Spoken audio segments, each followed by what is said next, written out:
నమస్తే. ప్రస్తుతం మనం ఉస్మాన్ యూనివర్సిటీకి సంబంధించి non teaching faculty, non teaching సంబంధించిన ఉద్యోగులు ఎవరైతే ఉన్నారో సో వాళ్ళందరూ కూడా మాకు టైం స్కేల్ కావాలి అని చెప్పి నిరసన ప్రదర్శిస్తున్న పరిస్థితి. సో మాట్లాడదాం, మనతో పాటు కొంతమంది ఉన్నారు. అమ్మ చెప్పండి, ఆమె ఏం పేరు, ఏం పని చేస్తారు మీరు యూనివర్సిటీలో? మేము నా పేరు సోమక్క. ఉమ్. 35 ఏండ్లు. నేను 600 నుంచి చేస్తాను. ఇక్కడ 35 ఏళ్ళుగా పని 30 చేస్తారు. 35 ఏండ్ల నుంచి పని చేస్తాను. ఉమ్. 600. నాకు 4 పిల్లలు. అప్పటికిప్పటికి 1600, 1500, 500, 5000 ఎట్లా బతకాలి? ఉమ్. ఏం చేయాలి? ఉమ్. క్యాబినర్ చేసిన, కమాటి చేసిన, ఉమ్. ఈ గార్డెన్ చేసిన, ఇన్ని చేసినా కానీ ఇంతవరకు అదే 14,000. ఉమ్. మేము ఎట్లా బతకాలి? ఆ సారుకు దయ లేదా? ఆ సారుకు దయ లేకుండా ఈ సారుకు దయ లేదా? ఇంతమంది ఎట్లా బతుకుతారు? మా బాధలు అవి. మమ్మల్ని కాండక్టర్ కాకుండా పర్మనెంట్ చేయి, పర్మనెంట్ కాకుండా టైం స్కిల్ చేయి. ఈ 2 కోరికలలో ఏది ఇస్తారో ఇయ్యండి. అంతవరకు ఉన్నది సార్ మాకు. నమస్తే సార్. నీకు టైంకి ఇస్తారా? టైం కంటే 10 తారీఖు, 8 తారీఖు, 9 తారీఖు అల్లాడినాక ఇండ్ల కిరాయిలే 10,000 ఉన్నాయి. ఈ 10,000 జీతం తీసుకుపోయి పిల్లలేం చదువుకోను. ఆ జీతం ఏంది నా, నేనేంది నా? నడుచుకుంటూ వచ్చారు 10 కిలోమీటర్లు నడుచుకుంటూ రావాలి. ఎట్లా రావాలి మేము? మాకేం సరిపోతుంది? అందులోనే పిఏ పని కట్ చేస్తాను. ఏది 14,000. ఆ 4,000 అటే పోతే 10,000, 5,000 ఇల్లు కిరాయి. 4 పిల్లలు ఎట్లా బతకాలి? నా మొగలు లేడు. ఎట్లా బతకాలి? ఏం తినాలి? మీ వీసీ గాని వాళ్ళకి గాని చెప్పారు కాంటాక్ట్ ఇట్లా ప్రాబ్లం వరకు అయింది, అయితేనే ఉన్నది, పోతేనే ఉన్నది. ఇప్పుడు 10-15 ఏళ్ళ నుంచి నడుతూనే ఉన్నది కానీ చేసింది లేదు ఇంతవరకు.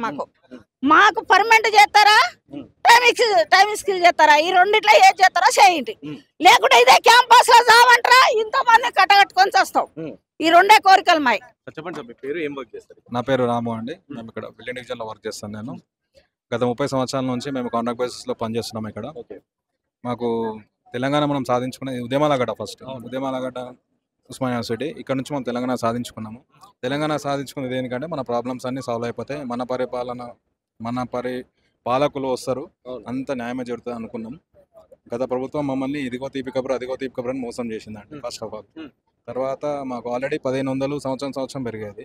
అది కూడా లాస్ట్ వీసీ తీసేయడం జరిగింది. ఒక 4 సంవత్సరాల నుంచి మాకు జీతాలలో పెరుగుదల లేదు. మేము రెగ్యులరైజేషన్ అవుతుందని చాలా ఆశతోనే ఉండే. రెగ్యులరైజేషన్ చేస్తామని కూడా ఇంతకుముందు చెప్పారు. ఇక్కడ వేకెంట్ పోస్టులు ఉండే మాకు, వీటికి అనుగుణంగానే మేము ఉన్నాం, అందరం చేస్తున్నాం కూడా. కానీ లాస్ట్ వీసీ ఏం చేస్తున్నారంటే, పాత వీసీ 370 పోస్టులు జూనియర్ అసిస్టెంట్స్ని రిక్రూట్ చేసుకున్నారు. ఆల్రెడీ మేము ఉండంగా, మేము చేస్తున్నాగా, ఇన్నేళ్ళ ఎక్స్పీరియన్స్ ప్లస్ క్వాలిఫికేషన్స్ అన్నీ ఉండంగా మాకు సరైన దారి చూపించకుండా ఇక్కడ పనిచేస్తూ ఉండంగా కూడా మిగతా టీఎస్పీఎస్సీ ద్వారా రిక్రూట్ చేసుకున్నారు. అదే రిక్రూట్మెంట్ మాకు చేస్తే కొంచెం డబ్బులన్నా మిగిలేటి అని మా ఒపీనియన్ యూనివర్సిటీకి. మళ్ళీ ఇంకా మిగిలిన పోస్టులు కూడా గవర్నమెంట్ ద్వారా ఫిలప్ చేస్తే మా జీవితాలు ఆగమైపోతాయి అనే ఆందోళనలో అందరం ఎంప్లాయీస్ ఉన్నాం మేము. మాకు ఇప్పుడు కొత్త వీసీ సార్ వచ్చిన తర్వాత మీ ప్రాబ్లం అంతా మాకు తెలుసు, నేను మీకు హెల్ప్గా ఉంటాను, చేస్తాను, నా ప్రయత్నం చేస్తాను ఎప్పుడు చెప్పడం జరిగింది. చేస్తున్నారు కూడా సార్. తన వంతు ప్రయత్నం సార్ గవర్నమెంట్లో చేస్తున్నారు. మా వంతు ప్రయత్నం కూడా మేము సెక్రటరియట్లో ప్రతి క్యాబినెట్ మంత్రి కలవడం జరిగింది, ప్రతి మంత్రులను కలవడం జరిగింది, డిప్యూటీ సీఎం సార్ని కలవడం జరిగింది, సీతక్కని కలవడం జరిగింది, పొన్నం ప్రభాకర్ సార్ని కలవడం జరిగింది. అందరూ పాజిటివ్గానే మాట్లాడారు. అందరూ వాళ్ళు చేసేది ఇట్లా అంటే ఎడ్యుకేషన్ సంబంధించింది కాబట్టి ఎడ్యుకేషన్ రాయడం కూడా చేసినారు. కానీ మాది మాత్రం ఇంత ప్రాబ్లం సాల్వ్ అయ్యేది. మాకు ఇప్పుడు డౌట్ ఏంటంటే, అసలు సీఎం సార్ దృష్టికి మా విషయం వెళ్తుందా లేదా? వీసీ సార్ చేస్తున్నారు, మేము ప్రయత్నం చేస్తున్నాం, మళ్ళీ మా ప్రాబ్లం సాల్వ్ అవుతలేదు. మళ్ళీ దీనికి సొల్యూషన్ అనేది దొరకట్లేదా? లేకపోతే సార్ కింద అందరు ఐఏఎస్లు ఉంటారు, అందులో పెద్ద విషయం కూడా సొల్యూషన్ చూపించాలంటే దీనికి సింపుల్ సొల్యూషన్స్ ఉన్నాయి సార్. మీ దృష్టికి ఇప్పుడు మీడియా ద్వారా వెళ్ళి మా ప్రాబ్లమ్ సాల్వ్ అవుతాయని కోరుకుంటున్నాం సార్. ఉద్యమాలు చేశాము, అన్నీ చేసి తెలంగాణ నేర్చుకొని చాలా నిరాశలో ఉన్నాము. చాలా హోప్స్ అనేటివి మాకు అన్నీ పోతున్నాయి. మిమ్మల్ని నమ్ముకున్నాం కాబట్టి మీ ప్రభుత్వం తెచ్చుకున్నాం మేము. మీ పైన చాలా భరోసా ఉంది సార్. రేవంత్ రెడ్డి సార్ గారు, మీరు ఈ మీడియా ద్వారా వినండి మా బాధ, విని ఏదైనా సొల్యూషన్ చూపించండి. ఇప్పుడు ఇంటర్నెట్ నోటిఫికేషన్ ద్వారా రెగ్యులర్ చేయించవచ్చు మాకు, లేకపోతే టైం స్కేల్ ఇవ్వచ్చు, మినిమం టైం స్కేల్. మా సర్వీసు, మా క్వాలిఫికేషన్సే దానికి మీకు ఏమంటారు బేస్ అనుకోండి సార్. మా అంటే 15-20 సంవత్సరాలు ఉన్నాయి సార్. అందరికీ చేసే అందరూ సంతోషపడతారు, గవర్నమెంట్ కూడా మంచి పేరు వస్తుంది. ఆర్థిక భారం పడుతుంది అని చెప్పి అంటే ప్రభుత్వం మనం చూసినాం, ఆల్రెడీ ప్రభుత్వం ఆర్థిక ఇబ్బందులు ఉంది అని చెప్పి ప్రభుత్వం చెప్తా ఉంది. సో ఇప్పుడు మళ్ళీ మీకు ఇవన్నీ చేస్తే ఆర్థిక భారం కూడా ఎక్కువ అవుతుందేమో అనే ప్రశ్న కూడా వస్తుంది. ఇప్పుడు రిక్రూట్మెంట్ చేస్తూ ఉంటున్నారు కదా సార్. ఇప్పుడు యూనివర్సిటీలో ఇంకొంచెం ఆల్రెడీ కొంచెం చేశారు. ఫస్ట్ మమ్మల్ని చేసేస్తుంటే ఇప్పుడు ఆల్రెడీ కొంచెం జీతం మాకు ఇస్తుంది. దానికి ఇంకొంచెం ఒక 10,000 ఏమో యాడ్ అయితే తక్కువలో మేము రెగ్యులర్ అయ్యే వాళ్ళం. గవర్నమెంట్ మంచి పేరు వచ్చేది, యూనివర్సిటీకి మంచి పేరు ఉండేది, మేము కూడా హ్యాపీగా ఉండేవాళ్ళం. మా యూనివర్సిటీ, మన తెలంగాణ మాకు న్యాయం జరిగిందని హ్యాపీగా ఉండేది, కొలుసుకునే వాళ్ళం గవర్నమెంట్ని కూడా ఎప్పటికీ మనసులో పెట్టుకొని. ఇప్పుడు రికమెండ్ చేస్తా ఉన్నారు కానీ మాది మాత్రం సొల్యూషన్ చూపిస్తలేరు. ఎంతవరకు న్యాయమని మేము అడుగుతున్నాం. కాంట్రాక్ట్ వాళ్ళందరి ప్లేస్లో రిక్రూట్ చేస్తాము అంటే ఇన్నేళ్ళు మా సర్వీస్ ఇక్కడ చేసి ఇక్కడే మా భవిష్యత్తు అనుకొని ఇక మేము ఏం కావాలి మరి? మాకేం దారి చూపించదలుచుకున్నాం? ఫస్ట్ మాకు దారి చూపించి మా అంటే 15-20 సంవత్సరాలు చేసుకొని పోతాం సార్. ఈ 15-20 సంవత్సరాలు మీరు మాకు న్యాయం చేస్తే మీ ప్రభుత్వాన్ని మిమ్మల్ని మేము మర్చిపోం, ఎప్పటికీ మర్చిపోం సార్. మాకు న్యాయం అయితే అని ఇంకా నమ్ముతున్నాం, నమ్మకం ఉంది మీ పైన.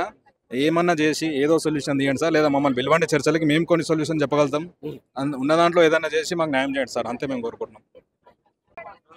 సో చెప్పండి సార్, మీ పేరు, ఏం జాబ్ చేస్తారు? నా పేరు మారుతి. ఉస్మానియా యూనివర్సిటీ సైన్స్ కాలేజ్లో టెక్నికల్ అసిస్టెంట్గా గత 20 సంవత్సరాల నుంచి ఉద్యోగం చేస్తున్నాను. ఎప్పటి నుంచి స్టార్టింగ్ సాలరీ ఎంత స్టార్ట్ చేశారు? స్టార్టింగ్ శాలరీ నాకు 5,000 ఉండే, ఓకే. ఇప్పుడు 18,000 వస్తుంది. అదేంటంటే 20 సంవత్సరాలుగా కేవలం 15,000 వస్తుంది అంతే. అంతే వస్తుంది. ఇప్పుడు అప్పట్లో రెంట్ గిట్లా తక్కువ ఉండే కాబట్టి సరిపోయింది. ఇప్పుడు ఈ 15,000తో మేము ఎలదీయలేకపోతున్నాము, చాలా ఇబ్బందుల్లో ఉన్నాము. సో జీతం అన్న పెరగాలి, లేకపోతే ఏదన్నా టైం స్కేల్ లాంటిది ఏదన్నా చేస్తే మాకు బెనిఫిట్ అవుతుంది అన్నట్టుగా మేము అనుకుంటున్నాం. దానిలో ప్రయత్నంగా భాగంగానే మా లీడర్లు కానీ మేము కానీ రకరకాల ప్రయత్నాలు చేసినాము. కానీ ఈ రోజు వరకు అయితే ఇంకా ఫలితం అయితే ఏం దొరకలేదు. 20 ఏళ్ళుగా మీరు జాబ్ చేస్తారు. 20 ఏళ్ళుగా మళ్ళీ ప్రభుత్వం దృష్టికి కానీ అప్పుడున్న వీసీలకు కానీ వాళ్ళ దృష్టికి కానీ తీసుకెళ్ళలేరా? ఈ ప్రాబ్లం ఇట్లా ఇంత ఇబ్బంది పడుతున్నాం మేము అని. వెళ్తూనే ఉంది, ప్రభుత్వం దృష్టికి వెళ్ళింది, కానీ ఎవరి దృష్టికి అయితే వెళ్ళాలో సీఎం దృష్టికి వెళ్ళిందా లేదా అన్నట్టుగా తెలియదు. ఇంకా ఆ ప్రయత్నంలోనే ఈ కార్యక్రమం. ఏమంటారు ఫైనల్ ఏం చెప్తారు? గవర్నమెంట్కి ఏం చెప్తారు? ఏం కోరుకుంటారు? గవర్నమెంట్కు అదే చెప్తున్నాం, ఏంటంటే న్యాయం చేయాలి, టైం స్కేల్ అన్న, కనీసం టైం స్కేల్ అన్న ఇచ్చి మాకు ఆదుకోవాలన్నట్టుగా కోరుకుంటున్నాం. Thank you. చెప్పండి.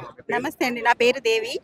నేను 20 years నుంచి చేస్తున్నానండి. నేను అసలు యాక్చువల్గా స్కూల్లో టీచర్గా చేసేదాన్ని. యూనివర్సిటీలో వచ్చిన తర్వాత ఏదో కాంట్రాక్టుగా వస్తే పర్మనెంట్ అవుతామన్న ఉద్దేశంతో వచ్చాను నేను. అటు పోయింది ఇటు పోయింది, ఇప్పుడు ఇది లేదు. ఇప్పుడైతే మొన్న మా దగ్గరికి ముఖ్యమంత్రి గారు వచ్చారు, సానుకూలంగా స్పందించారు. నేను ఇప్పుడు కోటి ఉమెన్స్ ట్రాన్స్ఫర్ అయ్యాను. కానీ ఆ ఆశతోనే మేము ఇంకా ఉన్నాము. ఇప్పుడున్న వీసీ గారు కానీ, ముఖ్యమంత్రి కానీ, ప్రభుత్వం కానీ మాకు న్యాయం చేస్తూ మినిమం కనీసం టైం స్కేల్ అన్న చేయాలని మేము కోరుకుంటున్నాం. అంటే ఎలాంటి ప్రాబ్లమ్స్ ఫేస్ చేస్తారు డ్యూటీ చేసే టైం? అంతే కదండి, మేము ఈక్వల్గా పనిచేస్తున్నాం, పర్మనెంట్ వాళ్ళతో సమానంగా మేము పనిచేస్తున్నాం. కానీ మా వేతనం మాత్రం చాలా తక్కువ. ఆ వేతనంతో మేము బతకాలంటే చాలా కష్టం. ఏమంటే లేడీస్ అండి, మాకేదో ఇంత మగవాళ్ళు చేస్తారు, మగవాళ్ళు చాలా మంది ఉన్నారు. దీనితో మేము బతకలేము. కనీసం మాకు మినిమం సమాన పనికి సమాన వేతనం అన్న ఇవ్వాలని మేము కోరుకుంటున్నాం. ఆ ఆశతోనే మేము ఇంకా ముందుకు సాగుతున్నాం. ఇప్పుడు ఈ ఏజ్లో మేము అటు వెళ్ళలేము, ఇటు రాలేము. కాబట్టి ఇంకా ఏదో ఒక ఆశ ఉంది. కాబట్టి దయచేసి గవర్నమెంట్ కానీ, వీసీ గారు కానీ మా మీద దయ చూపి మాకు ఏదో ఒక మార్గం చూపెడతారని ఆశిస్తున్నాం. అంటే ఆల్రెడీ వీసీ దృష్టికి కానీ వీళ్ళందరి దృష్టికి కానీ తీసుకెళ్ళారా మేడం? తీసుకెళ్ళామా అంటే అందరూ సానుకూలంగానే స్పందిస్తున్నారు, కానీ అది బయటకు రాదు. కొంచెం ముందు స్టెప్ వేసి మా మీద కొంచెం కరుణ చూపడాలని మేము కోరుకుంటున్నాం.